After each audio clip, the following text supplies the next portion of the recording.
she talking to now? What is she up to next? Where in the world will she be? Talk2SV. You just might be inspired. I know you're gonna.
You are watching Talk2SV.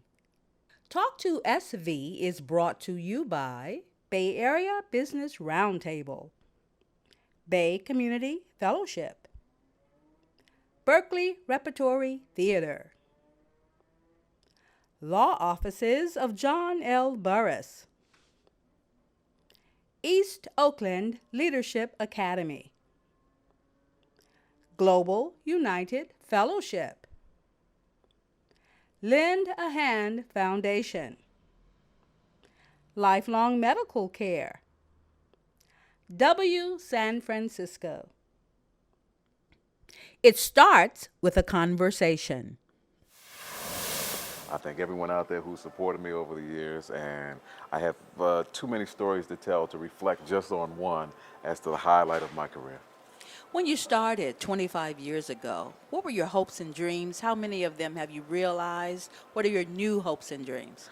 Well, I think, like with most artists, I wasn't looking at it from a global standpoint. I was looking at it a standpoint of I wanted my friends to hear my records or me sing on the local radio station. And that was my only goal. I just, I started out when I was, high school, I was about 19 when I first started doing my recordings under assumed names. Before I'd used my own name as a solo artist, I had about 7 or 8 singles out under different monikers. So yeah. And why? It was a dance music era back then. So we would do these dance records. I was primarily known as a background singer, and they would do these club records, big 12-inch records, and they would just say, okay, today you're going to be a group. I had a group called NV, the initials NV, on Sire Records, and you would just sing the song, and they'd pay you the money, and you get a couple of local gigs, and you go around to do the club circuit with the gigs. You'd have a reel-to-reel, and you do the club circuit.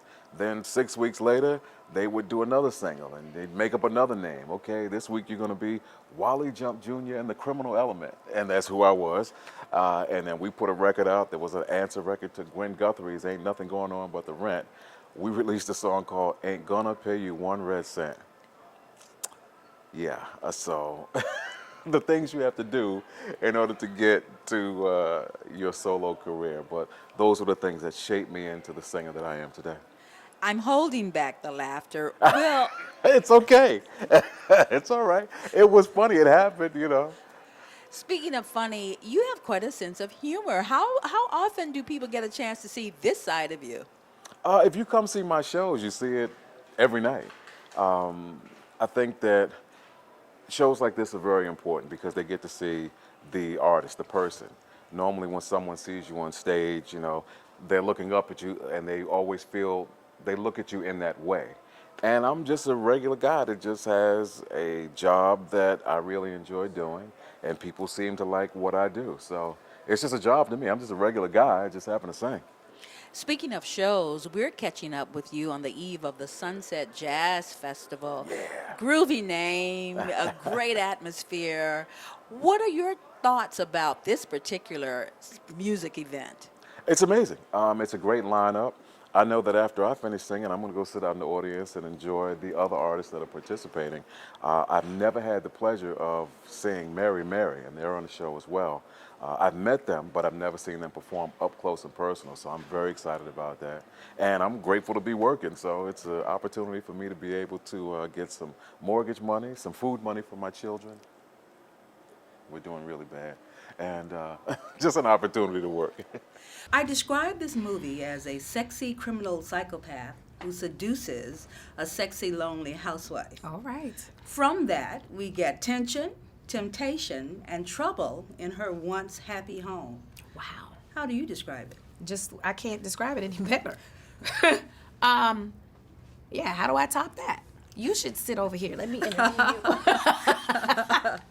How much effort did it take to wrap your head around the character? It didn't take a lot of effort. I identified with her as a mother. I identified with her where she is when you meet her in the beginning, after having 2 kids and, giving up her career to become a stay-at-home mom. And what happens to a woman after she has 2 babies, the postpartum depression, and all of that is very real. And she gives up her career, she moves to the suburbs, and she's bored out of her mind because that's not who she is. So it takes her a minute to bounce back and find herself, and I think through this horrible ordeal that happens, that's where she blossoms again. How physical was it for you? It was quite physical. I'd never done anything like this before, I don't think, in my career. I've shot big guns, I've done chases, I've hit a couple dudes over the head with bottles, but nothing quite to this extent. I mean, it was a lot of work, and I never knew what really went into those fight scenes. It's really choreographed. It's like a dance. One false move, and you could really hurt yourself. So, like the biggest fight scene in the movie, it took us 3 nights to film it. We had to break it up into sections, yeah. Your character is equally physically menacing as he is a head trip.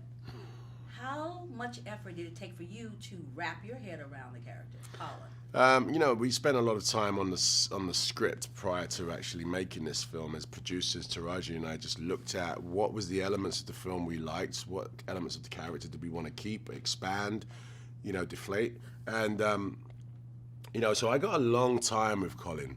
I got a long time understanding what is going to make this into a character that I could play.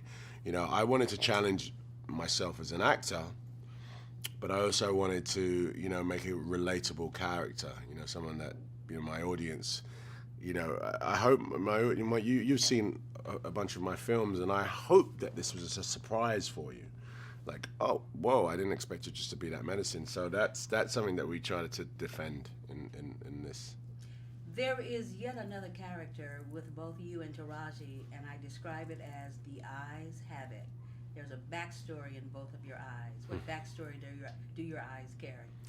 I think with Colin, lost love, lost love, lost, maybe love from his parents, love from his family. He just lost a lot of love. He's very insecure, and even though he can look someone in the eye and give him all of that, he's scared. And I think there is a lot of rage in Colin as well that just sits simmering, especially on that one day. It just goes really bad for him. He is scared and he is scary. Were you scared? I watched the movie like this. I jump. It was good. Oh, that's good. I'm glad we did our job then.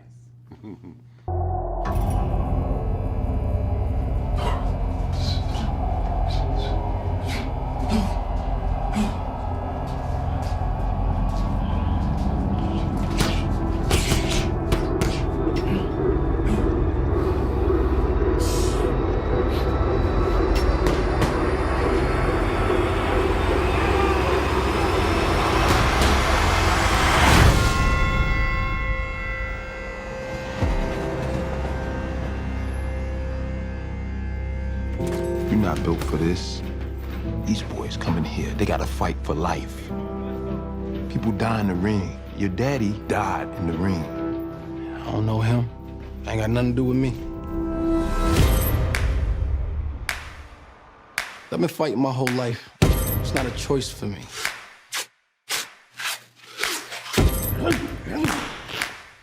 Every punch I ever thrown's been on my own. Nobody showed me how to do this. I'm ready.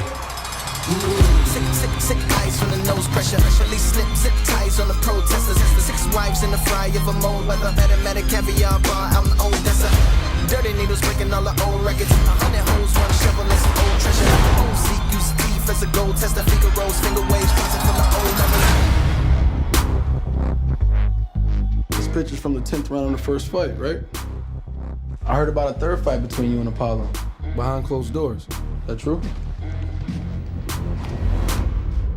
How do you know all this? I'm his son. And wear gloves for the reason why I gave time. Scared thugs going crazy in the cage box. Looking at the world through the TV, a day room, rapping over beats. What they play with the key. They made electric chairs for us dying days. Last meals, no appeals for them to try and stay. On death row like Suge in a late pot. Maybe he could dig a tunnel while the A block. A great fighter once said, "It ain't about how hard you can hit. It's about how hard you can get hit and keep moving forward."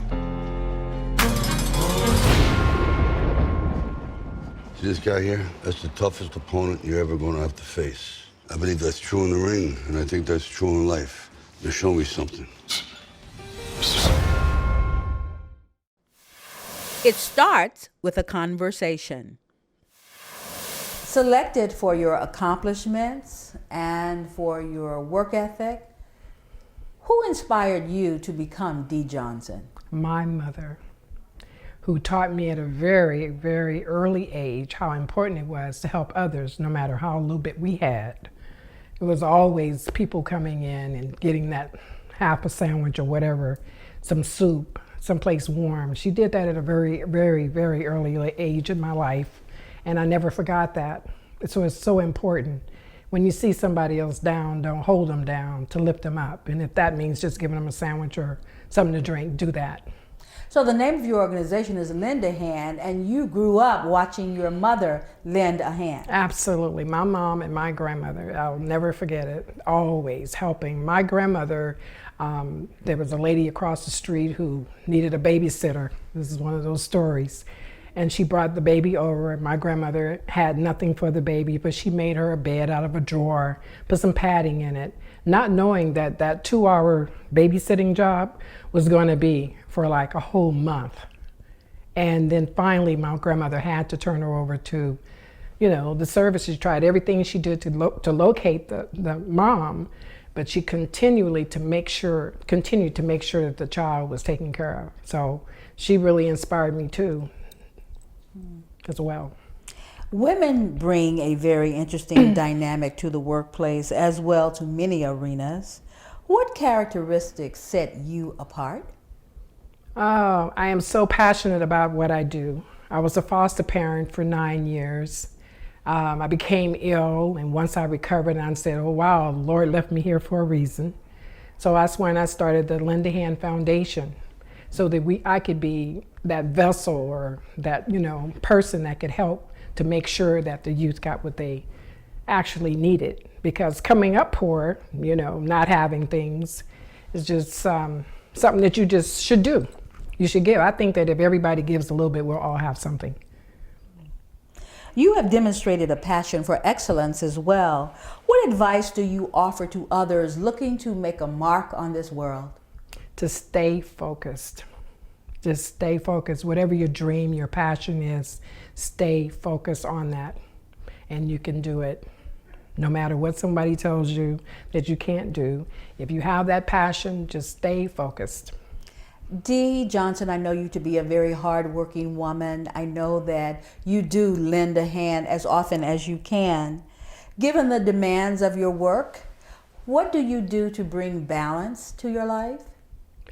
By really being true to myself, knowing what I can and cannot do, what things I really can change, and I have a very, very close relationship with God. It starts with a conversation. My name is Kim Bardakian. My title is the Director of PR and Partnerships for Visit Oakland, and my day-to-day responsibilities are vast. Overall, they include promoting the best of Oakland. How I break that down with the PR and partnership side of things. The PR, I work with media, whether it's local in the Bay Area, national and international, to tell them all the good things going on in our destination. On the partnership side, I work with all different partners within the city, including our sports teams, the city government, the wineries, the restaurants, the attractions. So I work with them how we can all work together to make a better Oakland. So it may be introductions, it may be planning events, but whatever it is, we try and make these connections amongst each other, and then ultimately, in turn, it's the best for Oakland. Oakland is definitely unique. One of our biggest attributes that we love to talk about, it's one of the most diverse cities in the country. And not only diverse, I often say it's also integrated. A lot of cities are diverse. Sure, they have all the different nationalities, but Oakland is integrated. You go to a restaurant, you go to a festival, everyone is there together, and it works great. And so that's something we're really proud of. The neighborhoods are very mixed with a little bit of everyone. And we often say sometimes it's that you're in a bubble here, because when you leave outside of the area, you realize it's not really like that, everyone. So that's one of our biggest things that especially residents are extremely proud about.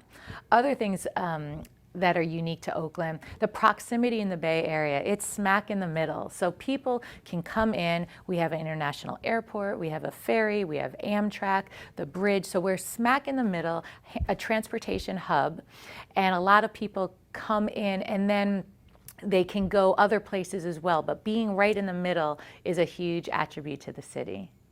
Kim, yours is the responsibility of getting others to visit Oakland. What have you